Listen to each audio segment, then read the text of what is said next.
This is the story of how I transformed my life from being a stay-at-home mom and preschool teacher to becoming a successful business owner, paying off all of our debt, including our house, and finding a renewed sense of purpose through intentional, simple changes that anyone can make to reinvent themselves and discover who they truly are. Hi there. If you don't know me, my name is Sarah. I'm the owner of frozenpennies.com.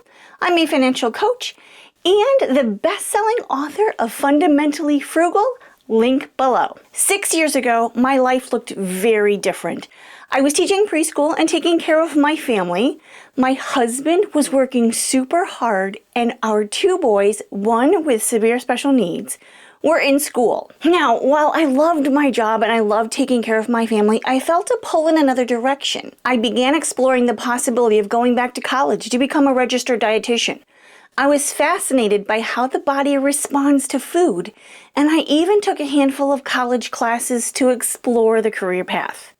But after my first anatomy class, I knew it wasn't the right fit. What I did know was that I had always dreamed of starting my own business. I tried and dabbled in a number of different ways.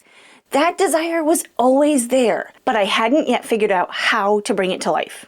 That all changed in January 2018 when my niece told me about her experience completing a year-long spending freeze. I was intrigued. On a whim, I started Frozen Pennies to explore frugal living, and everything took off from there. Fast forward to today and everything has changed. I'm a business owner, a best-selling author, a YouTuber.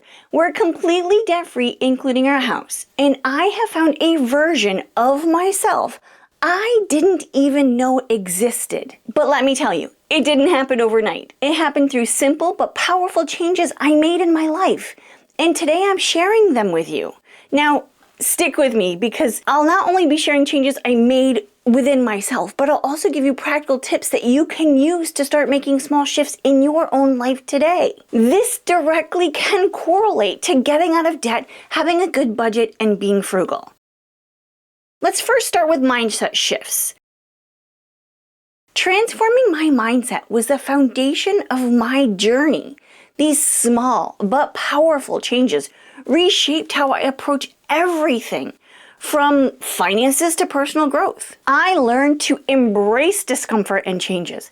I realized that growth only happens outside of our comfort zones. For me, this meant tackling the challenges of budgeting and starting a business. For you, it might mean skipping dining out or saying no to fun purchases in order to prioritize your savings. Try reframing financial sacrifices as steps toward freedom instead of punishments. Write down the worst case scenario for everything intimidating, along with how you can handle it. This fear is usually so much bigger than reality. I set clear goals. Having specific goals gives me direction, even to this day. Instead of vague aspirations like save more, I set clear objectives, such as saving $500 for an emergency fund within 3 months. Now, defining your why for saving money, whether it's paying off debt or preparing for retirement, it's a big deal, and it certainly helps. Write down one short-term and one long-term goal today. Break them into those small, actionable steps and start there. I'm overcoming the fear of failure. Now, fear of failing held me back for years, especially after several business attempts that just didn't pan out. I learned that small, consistent steps, even imperfect ones, are better than staying stuck. This also goes towards your budget. It's going to take you time and time again to figure out that budget. Celebrate small wins to build those confidence. Pick one task you've been avoiding and spend 10 minutes a day, just 10 minutes a day working on it. I'm working on developing a positive money mindset. Changing my mindset from money is scarce to I can manage money wisely opened new possibilities when I was struggling to get out of debt. Replace negative thoughts with empowering ones like I am capable of achieving my financial goals. Every morning, repeat a positive money affirmation to yourself like I'm fantastic with money. This works the same way with business or personal. If you're trying to get out of debt or you're trying to save money or just be a little bit frugal, if you become the person that you want to be Every day by practicing, you're going to see great strides in actually becoming the person that you want to be. Let's talk next about time management. Time management was critical as I juggled the demands of raising a family, starting a business, and paying off that debt. These changes helped me make the most of my time. I created a daily routine. Now, I am all about structure and routine, so in order for me to balance family and work, I had to create this. When I first started my journey, my days were packed with responsibilities, as I'm sure you know. School drop-offs, managing the house, and working as a preschool teacher. Adding running a business into the mix felt just about impossible. But once I created a structure in my daily routine, everything became more manageable. I blocked time for work, I blocked time for family, and I blocked time for rest, which helped me stay consistent without getting too overwhelmed. Because if I get overwhelmed, I just shut down. Even small time blocks dedicated to frugal tasks like meal planning or reviewing the budget made a huge difference. A structured routine can help you balance priorities without burning out. Try blocking off 30 minutes daily for your top priority, whether that's planning your meals, organizing your bills, or working on a side hustle. Treat it like an appointment you just can't miss. I learned how to prioritize tasks to focus on high-impact activities. There were many times I felt busy all day long and didn't accomplish anything meaningful. Let me tell you, those days still happen. I realize I need to focus on tasks that truly matter, like planning meals or saving on groceries or setting up an automatic bill payment to avoid those late fees or forgetting about a bill. Distractions, especially from social media, made this harder. So I started scheduling specific times to check my phone and turn off notifications while I worked. This is a great opportunity for anybody who feels overwhelmed by social media. Focus on what really moves the needle to save time and energy. A practical tip: each morning write down the top 3 things you need to accomplish that day. Make sure at least one of them directly impacts your financial goals. I'm learning to say no to non-essential commitments. Now, saying no used to feel very uncomfortable for me because I didn't want to let anyone down. But I quickly realized that every time I said yes to something unimportant, I was saying no to my goals, whether it was declining an expensive night out or skipping unnecessary errands. Saying no became an essential part of the managing of my time and, most importantly, my money. Saying no to smaller distractions allows you to say yes to your bigger goals. Practice saying, "I can't commit to that right now," and use it to whatever you feel pressured to take on something outside of your priorities. Also consider, "Let me check with my schedule and I'll get back to you." Speaking of scheduling, I'm scheduling my time for self-reflection and planning. Now, weekly planning sessions became a cornerstone of my success. Each Sunday, I sit down to review my week. What worked? What didn't work? What needed adjusting? These habits gave me clarity and a sense of control, especially when I was tackling big goals, like paying off the debt or growing this business. Regular planning ensures you're always moving forward with purpose. Dedicate 15 more minutes every Sunday to reflect on your progress and plan the week ahead. While you're there, focus on areas where you can improve and celebrate those wins. Let's move on to financial changes. The financial changes that I made not only helped us pay off debt, but also set the foundation for long-term stability. I implemented a zero-based budget to track every dollar before budgeting. Now, I often wondered where our money went. It felt like we should always be saving more, but without tracking our spending, it was impossible to know. Once we started using a zero-based budget, we assigned every single dollar to a job, whether it was paying bills, saving, or even spending on small luxuries.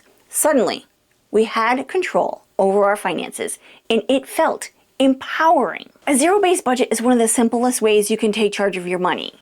Use my free budgeting planner or a simple spreadsheet to create a zero-based budget this month. We paid off our debt systematically. Now, I love structure and systems and standard operating procedures. Debt can feel overwhelming, but if you break it down into small steps, make it manageable. We use the debt snowball method, and that's what I teach my students, where we tackle the smallest debt first while making minimum payments on the rest. Once the smallest debt was gone, we took that payment and added it to the next debt. Watching those balances disappear one by one was incredibly motivating. Being able to cross those little things off of our list right off the bat made us feel like we could continue. Small, consistent efforts can lead to big financial wins. Write down all of your debts in order from smallest to largest. Give it a try. Focus on paying off the smallest ones first while making the minimum payments on the others. We are continuing to live below our means and avoid lifestyle inflation. When our income increased through the years, we made a conscious decision not to upgrade our lifestyle. Instead of spending more, buying another car, we funneled the extra money into our savings and debt payoff plan. This discipline helped us stay focused on our goals and avoid unnecessary expenses. Even to this day, living below our means creates room for financial freedom. A quick practical tip: wait 48 hours before making any non-essential purchase to avoid those impulse buys. We built an emergency fund for financial freedom. Having an emergency fund was a game changer for us. It gave us peace of mind and kept us from going back into debt when unexpected expenses popped up, like a car repair or medical bill. Even a small emergency fund can protect you from financial setbacks. Practical tip: start with a goal of $1,500 if you rent or $2,500 if you own a home. Now, once your debt is all paid off and you feel good in your situation, you can build that up further. Next, let's talk about financial growth. While I'm talking about business here, the principles of growth and learning apply to anyone looking to save money or reach their financial goals. We invested in skills to save or earn money. Now, I didn't know much about debt payoff strategies or business growth when I first started, so I took advantage of free resources like YouTube and library books. Later, I invested in courses and other books to learn from experts. For someone focused on frugality, investing in skills like meal planning, DIY repairs, or budgeting can save thousands over time. Learning new skills can reduce expenses and open up a lot more opportunities. Choose one skill you want to improve on, like cooking more from scratch or financial planning and investing, and find free or low-cost resources to start learning today. We created a vision for our money and sticking to it. Now, having a clear vision of what financial success looked like for our family helped guide us through every decision. So I did the exact same thing when I was building this business. I even created a vision board with pictures of a paid-off house, a family vacation, and some saving goals. There's also a van camper still on there. Now, seeing those images every day kept me truly motivated. A clear vision helps you stay focused on your goals. Write a one-page vision statement for your money and review it daily. Include pictures on a bulletin board or affirmations to keep it exciting. The freedom that being debt-free has given me is the ability to create this business. It also helped that my mom and my entire family gave me the gift of being frugal, and it allows me to serve others by helping them with their financial challenges. Now, I found myself my true calling and given up a lot of the mental baggage of what others think. Now, if you want to know more about the things that I don't care about anymore, watch this video next.